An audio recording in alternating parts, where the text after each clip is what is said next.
नमस्कार, मैं अहमद रजा हाशमी। सबसे पहले मुख्य समाचारों में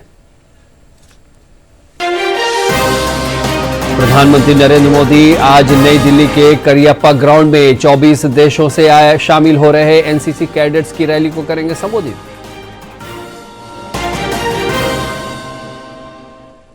प्रधानमंत्री नरेंद्र मोदी आगामी 29 जनवरी को नई दिल्ली के भारत मंडपम में परीक्षा पे चर्चा कार्यक्रम में विद्यार्थियों, शिक्षकों और अभिभावकों को करेंगे संबोधित। बिहार में सियासी पारा एक बार फिर से चढ़ा, राजनीतिक समीकरण बदलने के लगाए जा रहे हैं प्रयास।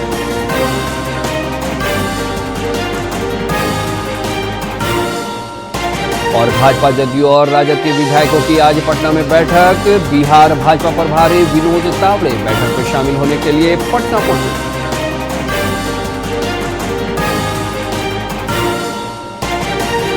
अब समाचार विस्तार से।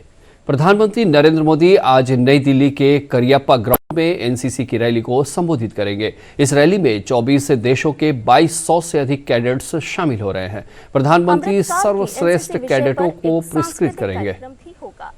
वसुधैव कुटुंबकम की सच्ची भारतीय भावना के अनुरूप 2200 से अधिक एनसीसी कैडेट और 24 देशों के युवा कैडेट इस वर्ष की रैली का हिस्सा होंगे।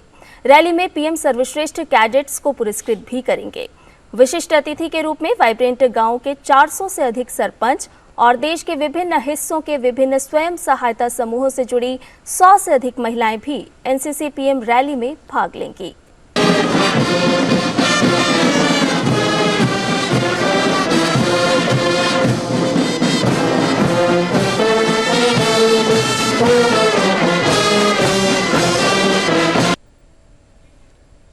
प्रधानमंत्री नरेंद्र मोदी आगामी 29 जनवरी को नई दिल्ली के भारत मंडपम में परीक्षा पे चर्चा कार्यक्रम में विद्यार्थियों, शिक्षकों और अभिभावकों को संबोधित करेंगे। ये इस कार्यक्रम का 7वां संस्करण है। इसको लेकर बच्चे बहुत उत्साहित हैं। हमारे सहरसा संवाददाता आनंद झा ने कुछ विद्यार्थियों से बातचीत की।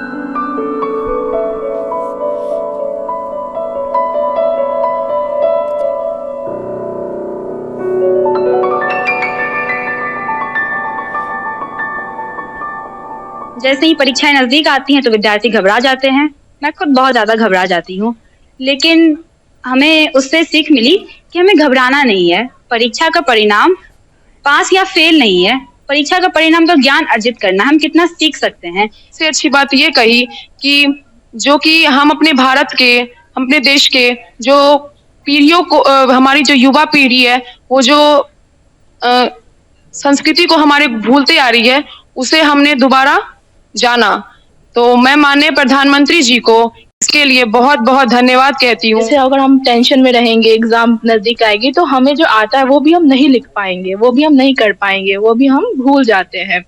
इसलिए परीक्षा पर चर्चा मोदी जी ने हमारे अभिभावकों को ये भी सिखाया है कि बच्चे सिर्फ परीक्षा देने में पास या फेल से मतलब नहीं है, बच्चे कितना सीखे हमसे उससे मतलब।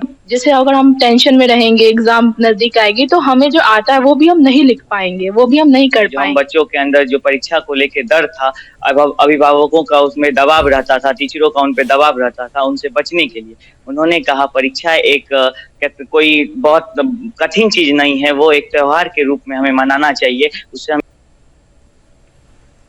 बिहार में सियासी पारा एक बार फिर से चढ़ा हुआ है। बिहार के राजनीतिक समीकरण में आज शाम तक कुछ नया घटित होने के कयास लगाए जा रहे हैं। पेश है एक रिपोर्ट। बिहार में सत्ता का समीकरण बदलने को लेकर कयासों का दौर जारी है। राज्यपाल राजेंद्र विश्वनाथ आर्लेकर की ओर से राजभवन में आयोजित हाई टी पार्टी में उप मुख्यमंत्री तेजस्वी प्रसाद यादव नहीं गए। उनकी नेम प्लेट हटाकर मंत्री अशोक चौधरी बैठ गए। राजभवन की इस पार्टी में तेजस्वी यादव का शामिल नहीं होना ये संकेत है कि जदयू और राजद में सब कुछ ठीक नहीं है। इस संबंध में मुख्यमंत्री नीतीश कुमार से जब पूछा गया कि तेजस्वी यादव क्यों नहीं आए, तो उन्होंने कहा वही बताएंगे क्यों नहीं आए। वहीं राजद नेता शिवानंद तिवारी ने कहा कि मैंने मुख्यमंत्री नीतीश कुमार से मिलने का समय मांगा है, लेकिन उन्होंने अभी तक मिलने का समय नहीं दिया है। उन्होंने कहा कि हमें विश्वास है कि नीतीश कुमार दोबारा वही गलती नहीं दोहराएंगे। कहा तो है कि हम बुलाएंगे, ऐसा नहीं है कि कहा कि हम नहीं बुलाएंगे, कहा है बुलाएंगे, और हमने आज के लिए समय मांगा है।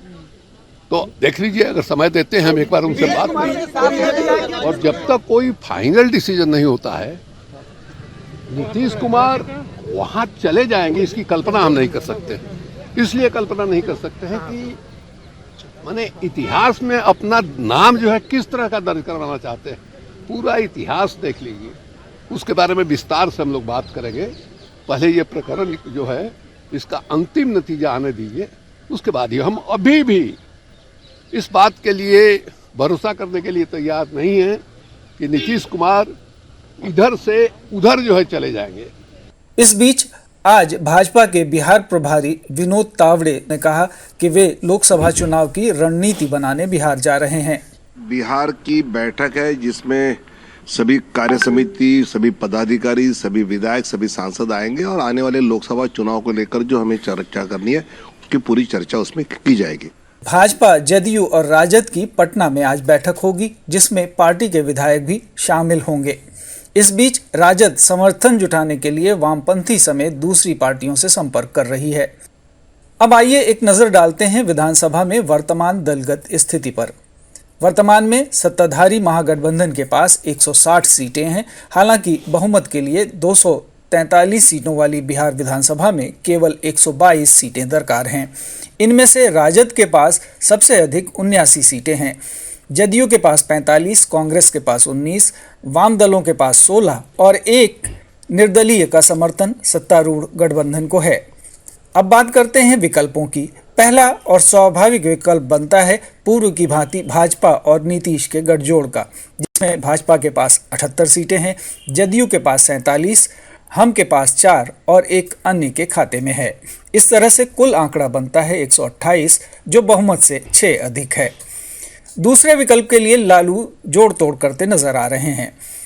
इसमें उन्हें 7 सीटें बहुमत से कम पड़ रही हैं।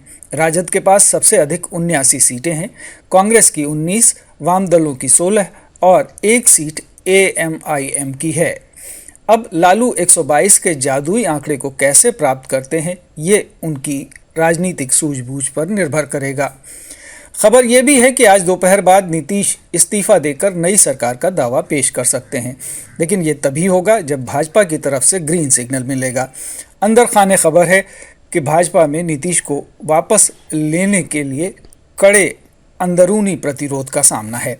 राजनीतिक विश्लेषक उम्मीद करते हैं कि बिहार की राजनीति पर छाई धुंध आज शाम तक कुछ साफ हो सकती है। ब्यूरो रिपोर्ट, दूरदर्शन समाचार, पटना। इस बीच बिहार भाजपा के प्रभारी विनोद तावड़े आज पटना पहुंचे। पटना एयरपोर्ट पर संवाददाताओं से बातचीत करते हुए श्री तावड़े ने कहा कि लोकसभा चुनाव से संबंधित विधायकों और सांसदों की बैठक पार्टी कार्यालय में होगी, जिसे पार्टी के वरिष्ठ नेता भारतीय जनता पार्टी और आगे की रणनीति पर विचार किया जाएगा। प्रदेश कार्य समिति, सभी सांसद और सभी विधायकों की बैठक है। उसमें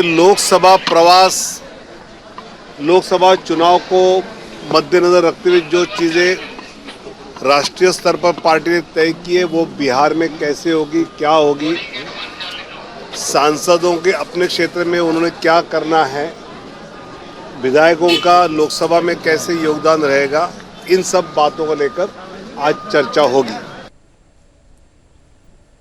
जन स्वराज के अध्यक्ष प्रशांत किशोर ने वर्तमान राजनीतिक घटनाक्रम पर कहा कि इंडी गठबंधन में भगदड़ मची हुई है। श्री किशोर ने कहा कि राजनीतिक जमीनी हकीकत और सामाजिक स्थिति में सच्चाई यह है कि इंडिया गठबंधन का आज तक एक पब्लिक मीटिंग भी नहीं हो पाया है। आज तक 7 महीने में एक पब्लिक मीटिंग भी आप नहीं कर सके और आप सोच रहे हैं कि पूरा देश आपके साथ खड़ा हो जाएगा। कैसे संभव है ये तो कागजी खाना पूर्ति है।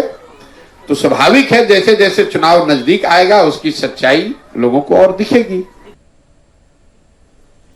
ध्रुपद संगीत कला के लिए दरभंगा के रामकुमार मलिक को पद्मश्री सम्मान मिलेगा। इसको लेकर पूरे परिवार में खुशी की लहर है। श्री कुमार ने इसके लिए प्रधानमंत्री नरेंद्र मोदी का आभार व्यक्त किया। वहीं उनकी पत्नी सरोज मलिक ने कहा कि 13वीं पीढ़ी से उनके वंशज इस संगीत का प्रतिनिधित्व कर रहे हैं। उन्हें विरासत में यह संगीत अपने पिता और विश्व प्रसिद्ध ध्रुपद गायक पंडित विदुर मलिक से मिली है।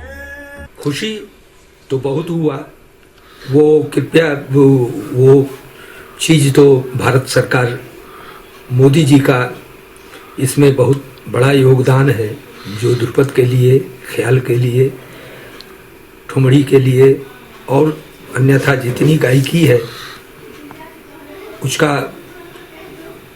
ये अवार्ड घोषणा करवाए हैं और उन्हीं को मैं धन्यवाद देता हूँ। बहुत खुशी हुई हम लोग को, मन में पूरा परिवार हम लोग गदगद हो गए इनको मिलने से।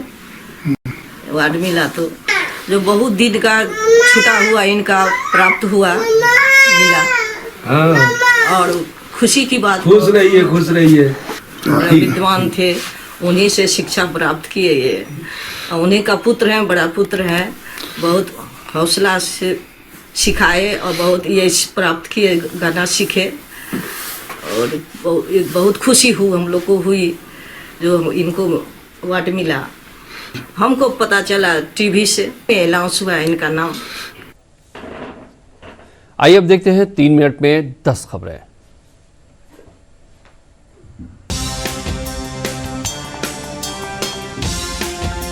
विदेश मंत्रालय ने कहा, फ्रांस के राष्ट्रपति इमैनुअल मैक्रोन की भारत यात्रा के प्रमुख परिणामों में भारत फ्रांस रक्षा औद्योगिक रूपरेखा भी शामिल।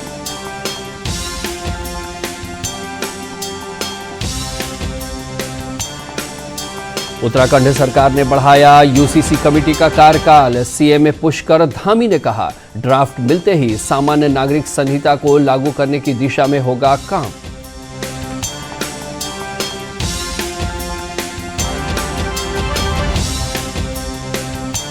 चालू वित्त वर्ष में बिहार का बजट 3 लाख करोड़ रुपए का होगा। मुख्यमंत्री नीतीश कुमार की अध्यक्षता में राज्य मंत्रिमंडल की बैठक में प्रारूप को दी गई स्वीकृति।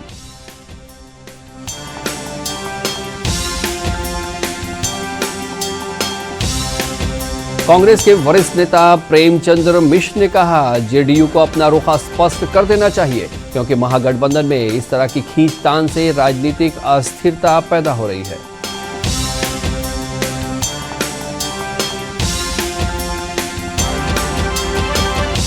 समस्तीपुर के अनुमंडल पदाधिकारी दिलीप कुमार सिंह को मतदाता दिवस के अवसर पर उत्कृष्ट कार्य करने के लिए सम्मानित किया गया।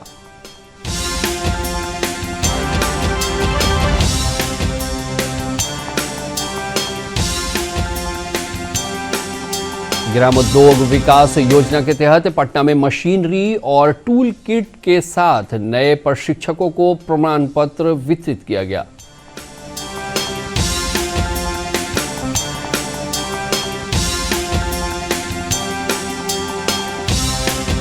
पटना के गंगा नदी पर दीघा और सोनपुर के बीच बने जेपी सेतु के समानांतर 6 लेन के पुल का निर्माण जल्द शुरू होगा।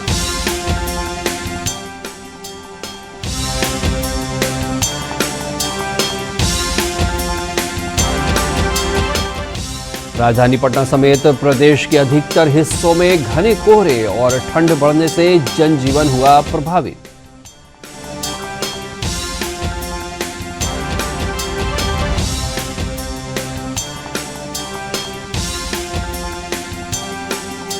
देश के विभिन्न भागों में घने कोहरे के कारण कई रेलगाड़ियां देरी से चल रही हैं। उत्तर रेलवे ने बताया कि दिल्ली आने वाली 33 रेलगाड़ियां आज 1 से 7 घंटे तक की देरी से चल रही हैं। और हैदराबाद में भारत ने इंग्लैंड के खिलाफ 5 क्रिकेट टेस्ट मैचों की श्रृंखला के पहले टेस्ट की पहली पारी में 175 रन की बढ़त ली। आज तीसरे दिन का मैच खेला जाएगा। अंत में मुख्य समाचार एक बार फिर से।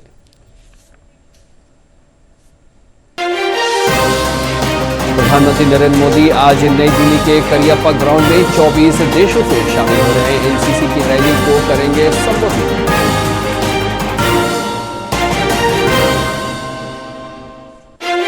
प्रधानमंत्री नरेंद्र मोदी आगामी 29 जनवरी को नई दिल्ली के भारत मंडपम में परीक्षा पे चर्चा कार्यक्रम में विद्यार्थियों, शिक्षकों और अभिभावकों को करेंगे संबोधित। बिहार में सियासी पारा एक बार फिर से चढ़ा, राजनीतिक समीकरण बदलने के लगाए जा रहे हैं कयास।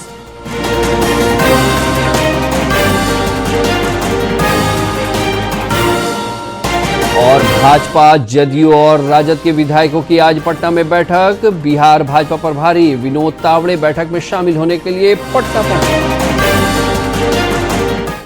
इसके साथ ही प्रादेशिक समाचार का यह बुलेटिन समाप्त हुआ। नमस्कार।